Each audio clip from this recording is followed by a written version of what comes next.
Hi guys, Charles again with the sixth and final video for this week, dealing with chapter 3 and introducing the concepts of consumer and producer surplus. We'll also be looking at an application of demand and supply analysis using equations rather than graphs. So you may recall that the equilibrium price in the market relates to the interaction between demand and supply. It is the price that we observe at the intersection of the demand curve and the supply curve. Sometimes we call the equilibrium price the market clearing price. Now, given that we have a downward sloping demand curve and an upward sloping supply curve, this necessarily means that there are some consumers who are paying less than the maximum they'd be willing to pay for a given good or service. And likewise, there are some firms who are receiving more than the minimum at which they are willing to sell their goods and services. And this is what we call the concept of consumer and producer surplus. Okay, so let's explain what we mean by consumer surplus. And to do so, I'll be using a fictional market for pizza. So here we have the standard price axis, vertical axis, the horizontal quantity axis, and we have a supply curve as well as a demand curve. And as usual, equilibrium is given by the intersection of these two curves. The equilibrium price is 50, let's call it 50 rands, and the equilibrium quantity demanded and supplied is 50 pizzas. Now let's take a closer look at this demand curve and ignore the supply curve for now. So what we notice is that had price been less than 50 rand, we would have had a higher level of demand. Conversely, had the price been higher than 50 rand, we would have had less demand. But the key point here is that there still would have been some demand at a price higher than 50. Now let's imagine that each pizza that gets sold to one individual. So at equilibrium, we have 50 pizzas being sold to 50 individuals. In other words, there are 50 people who are willing to pay 50 rand for a pizza. Now let's consider what happens if the price were higher. Let's say the price were 60 rand. Now there'd be 40 people willing to pay 60 rand for a pizza. If the price goes up to 70 rand, we'd have 30 people who are willing to pay that 70 rand for a pizza. Price goes up to 80, we'd have 20 people willing to pay 80 rand. And at 90 rand, we would have 10 people willing to pay that price. We may even imagine that at a price of 51 rand, there might be 49 people willing to pay that price for pizza. So what does this mean? It means that there are 49 people who are paying less than the maximum that they would be willing to pay for a pizza at the equilibrium price of 50 rand. And these people we consider to be benefiting from consumer surplus. And the value of that consumer surplus is given by the area between the demand curve, the price axis, and the equilibrium price.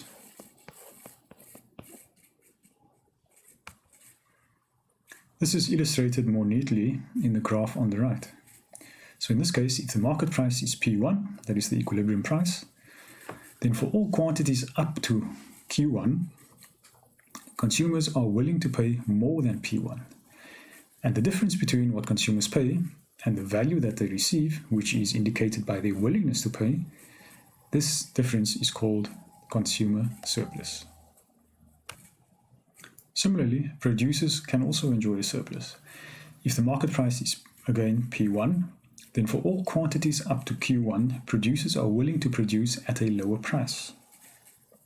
So some producers are willing to accept a price lower than P1 for their goods and services. And the difference between what producers are willing to produce at and the price that they actually receive at equilibrium is called the producer surplus, indicated by the shaded area in the graph on the right. The main point to remember here is that consumer surplus and producer surplus are maximized at the equilibrium price and quantity. So by now you're quite comfortable with finding the equilibrium price and equilibrium quantity demanded using the graphical tool of supply and demand curves. So in the graph on the right, you just look at where supply and demand intersect. You then read off the equilibrium price from the vertical axis, which is given by 8. You can then read off the equilibrium quantity demanded on the horizontal axis, and that is given by 4. What if we had equations? What if we did not have this graph? How would we then come to the equilibrium price and quantity? Well, let's take a look. In this example, both quantity demanded and quantity supplied are expressed as linear functions. Quantity demanded is given by the function QD equals 8 minus a half P. Quantity supplied is given by QS equals a half P.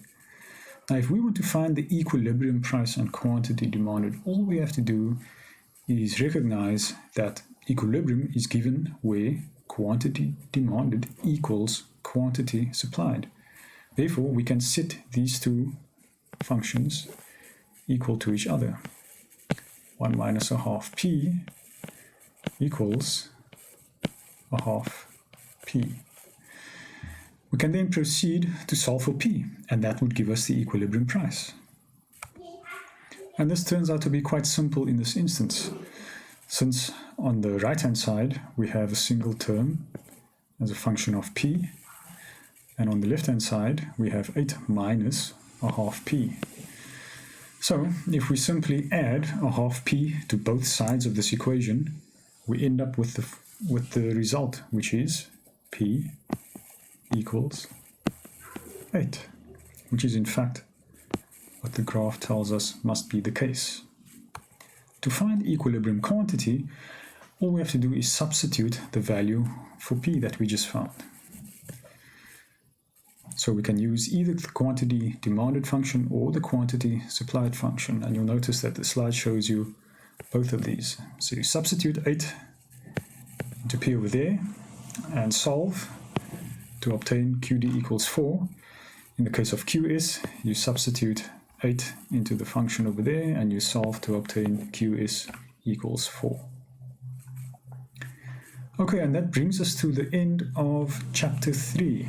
Please have a look at the appendix to this chapter and for additional exercises as well.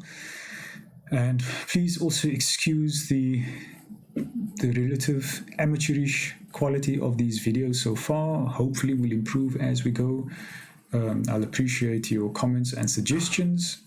Keep it constructive if you don't mind. You can email me at cgadams@uwc.ac.za with any comments and suggestions. If there's anything that you felt I could have explained more clearly, please let me know. Or if there's any other suggestions with regards to these videos. All right. Thank you.